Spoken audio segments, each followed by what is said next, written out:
दोस्तों लंबे समय से हमें रिक्वेस्ट मिल रही थी कि पैरालिसिस के बारे में वीडियो बनाइए। हमारा कैंगन वाटर जो है वो पैरालिसिस में कैसे यूज़फुल होता है, कैसे उसको यूज़ करना है, उसके अलावा कुछ एडिशनल टिप्स जो हम पैरालिसिस के पेशेंट्स को दे सकें, उसके बारे में आज हम लोग बात करने वाले हैं। अगर आपके कोई नज़दीकी रिश्तेदार में या आपके परिवार में या आपकी जान पहचान में कोई ऐसा व्यक्ति है जिसे पैरालिसिस की समस्या है, तो डेफ़िनेटली कैंगन वाटर उसमें यूज़फुल हो सकता है। पर उससे पहले मैं आप सभी से निवेदन करूंगा कि अगर आप हमारे चैनल पर पहली बार आए हैं तो चैनल को ज़रूर से सब्सक्राइब कर दें। दोस्तों हमारे चैनल पर 100 से ज़्यादा वीडियो सिर्फ कैंगन वाटर के रिलेटेड अवेलेबल है, जिसमें कैंगन वाटर डिवाइस को कैसे यूज़ करना है, क्या गलतियाँ अवॉइड करनी है, कौन से डिसीज़ में कौन सा पानी पीना है, ई क्लीनिंग, डीप क्लीनिंग जैसे कई विषयों के ऊपर डिटेल में इंफॉर्मेशन अवेलेबल है। तो लाइफलाइन वेलनेस को ज़रूर से सब्सक्राइब करें। दोस्तों पैरालिसिस जो एक समस्या है वो एक ऐसी समस्या है, न्यूरोलॉजिकल प्रॉब्लम है, जिसमें हमारे शरीर का कोई आधा अंग हम काम नहीं कर पाते हैं ठीक तरीके से।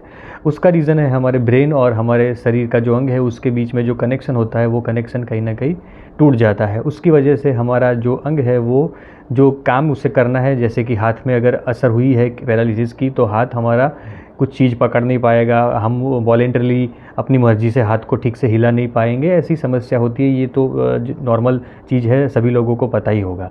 पर इसके पीछे क्या रीज़न्स है, यानी पैरालिसिस होता क्यों है, ये थोड़ा पहले हम लोग समझ लेते हैं। देखिए कई सारे ऐसे रीज़न है, पर मैं आपको एक साइकोलॉजिकल रीज़न भी बताऊंगा जिसके बारे में कई लोग नहीं जानते हैं। पर उससे पहले जो नॉर्मल रीज़न है वो समझ लेते हैं। जैसे कि इन्फेक्शन है, ब्रेन में कई अलग अलग तरीके के इन्फेक्शंस होते हैं, उसकी वजह से भी पैरालिसिस होने की संभावना बढ़ जाती है।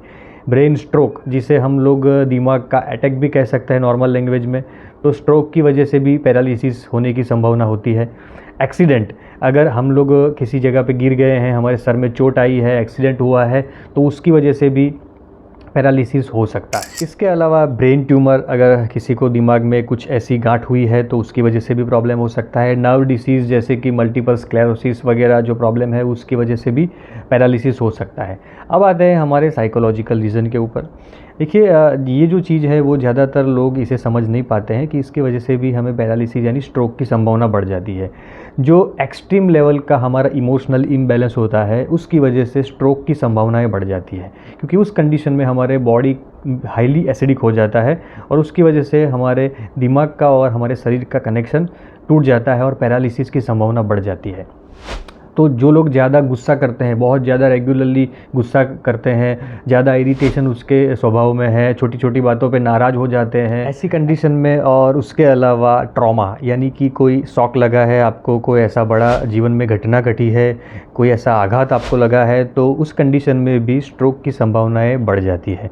उसके अलावा कोई अनरिजॉल्व इश्यू चल रहा है, बहुत लंबे समय से आपके लाइफ में ऐसा कोई समस्या है जो सॉल्व नहीं हो पा रहा है, उसके पीछे आपकी बहुत सारी एनर्जी कंज्यूम हो रही है, आप 24 घंटे उसके बारे में ही सोच रहे होते हैं, तो उस कंडीशन में भी आपको स्ट्रोक की संभावना बढ़ जाती है और उसकी वजह से पैरालिसिस की संभावना भी बढ़ जाती है। तो दोस्तों अब समझते हैं कि हमारा कैंगन वाटर इस कंडीशन में कैसे बेनिफिट दे सकता है, कैसे हम उसका उपयोग कर सकते हैं, ये जान लेते हैं। देखिए कैंगन वाटर जो हमारा है वो हाईली अल्कलाइन वाटर है और उसके साथ में उसके अंदर भरपूर मात्रा में एंटीऑक्सीडेंट है और ये माइक्रो क्लस्टर यानी कि उसकी मॉलिक्यूल की साइज़ है बहुत ही छोटी है, जिसकी वजह से वो पूरे बॉडी को प्रॉपर्ली हाइड्रेट करता है। तो ये तीनों प्रॉपर्टीज़ जो है वो स्ट्रोक जैसी कंडीशन में, पैरालिसिस जैसी कंडीशन में बहुत ही यूज़फुल होती है। जो मैंने कारण बताया आपको जिसकी वजह से स्ट्रोक की संभावना बढ़ती है, उस कंडीशन में हमारे बॉडी में फ्री रेडिकल्स बढ़ते हैं। फ्री रेडिकल्स बढ़ने की वजह से बॉडी में इन्फ्लेमेशन बढ़ता है और उसकी वजह से बॉडी के इंटरनल पार्ट्स को नुकसान होता है, जिसमें से हमारा दिमाग भी एक है। तो जो एंटीऑक्सीडेंट है वो हमारे फ्री रेडिकल्स को न्यूट्रलाइज़ करते हैं। हमारा बॉडी का जो एसिडिक लेवल बढ़ गया है जिसकी वजह से हमें स्ट्रोक की संभावना बढ़ गई है, उसको हमारा अल्कलाइन वाटर जो है उसे न्यूट्रलाइज़ करता है। और ब्रेन के अंदर मोर देन 70 to 80% वाटर ही है, तो उसके ईच एंड एवरी सेल को हमारा माइक्रो क्लस्टर पानी होने की वजह से पूरी तरीके से हाइड्रेट करता है। और एक और बात, जब भी हम हाईली एंटीऑक्सीडेंट रिच पानी पीते हैं तो उसकी वजह से हमारे जो सेल्स होते हैं, जो डेड सेल होते हैं, वो जल्दी साफ़ हो जाते हैं और उसकी जगह पे नए सेल डेवलप होने की रीजनरेशन की प्रक्रिया बहुत ही फास्ट हो जाती है। तो हम कैंगन वाटर देने से, ऐसा नहीं है कि कैंगन वाटर मेडिसिन है, पर हम ऐसा एनवायरनमेंट दे रहे हैं बॉडी को जिसकी वजह से बॉडी जल्दी रिकवर कर सकता है। देखिए यहाँ पर मेरे जो भी वीडियोस होते हैं उसके अंदर मैं आपको ये नहीं बता रहा हूँ कि ये जो कैंगन वाटर है वो आपके मेडिसिन को रिप्लेस कर देगा, आपको डॉक्टर की ज़रूरत नहीं है, ऐसा मेरा कहने का मतलब नहीं है। हमारा कैंगन वाटर क्या करता है, इन शॉर्ट सभी डिसीज़ में अगर आप देखें तो हम ऐसा बॉडी को एनवायरनमेंट दे रहे हैं जिसकी वजह से बॉडी खुद अपने आप ही हील करना शुरू कर दे। देखिए हमारा जो बॉडी है वो इतना कैपेबल है कि किसी भी कंडीशन के सामने लड़ सकता है, बशर्ते हम उसको प्रॉपर एनवायरनमेंट दें, प्रॉपर खाना दे, प्रॉपर पानी दे और प्रॉपर साइकोलॉजिकल स्टेट दे, यानी कि हमारा जो मेंटल स्टेट है वो भी इतना ही इम्पोर्टेंस है। तो इस कंडीशन में हम लोग प्रॉपर एनवायरनमेंट दे रहे हैं, उसकी वजह से हम पैरालिसिस जैसी कंडीशन में भी रिकवर कर सकते हैं। अब ये समझ लेते हैं कि इसे कैसे यूज़ करना है। देखिए शुरुआत तो आपको भी, यानी जो पैरालिसिस जिनको हुआ है उनको भी 8.5 से ही करनी है शुरुआत, और उसके बाद में 9 और उसके बाद में 9.5।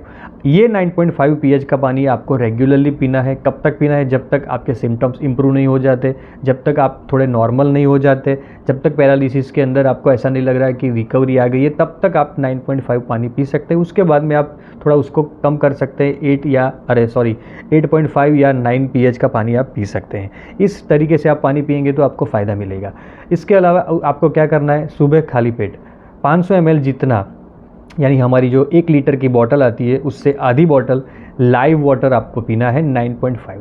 इससे भी आपको काफ़ी बेनिफिट मिलेगा अगर आपके घर पे मशीन लगी हुई है तो।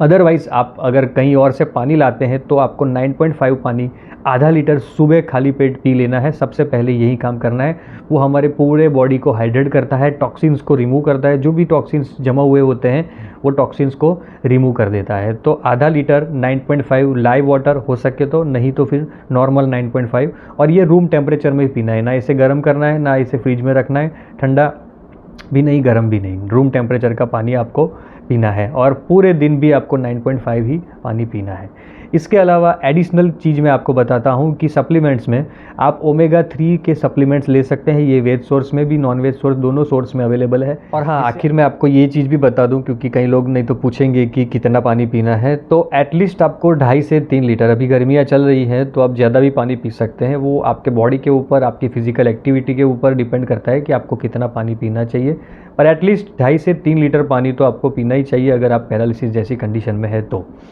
तो दोस्तों ये थी आज की बात। ये इन्फॉर्मेशन आपको कैसी लगी मुझे ज़रूर से फीडबैक में बताइए। अगर आपका कोई क्वेरी है, कोई क्वेश्चन है तो भी मुझे कमेंट सेक्शन में बता सकते हैं। अगर आप हमारे व्हाट्सएप ग्रुप से जुड़ना चाहते हैं तो मुझे कमेंट सेक्शन में लिंक लिख के भेज दीजिए, जिससे मैं आपको लिंक भेजूंगा और आप हमारे व्हाट्सएप ग्रुप से भी जुड़ सकेंगे। सब्सक्राइब बटन के बाजू में जो ज्वाइन बटन दिया हुआ है वो अगर आप प्रेस करेंगे तो आप हमारे चैनल के परमानेंट मेंबर बन जाएंगे और कुछ एडिशनल आपको सर्विसेज भी मिलना स्टार्ट हो जाएंगी। तो अगर आप हमारे परमानेंट मेंबर बनना चाहें तो ज्वाइन बटन प्रेस करिए। फिर मिलेंगे नए विषय के साथ में। Thank you very much.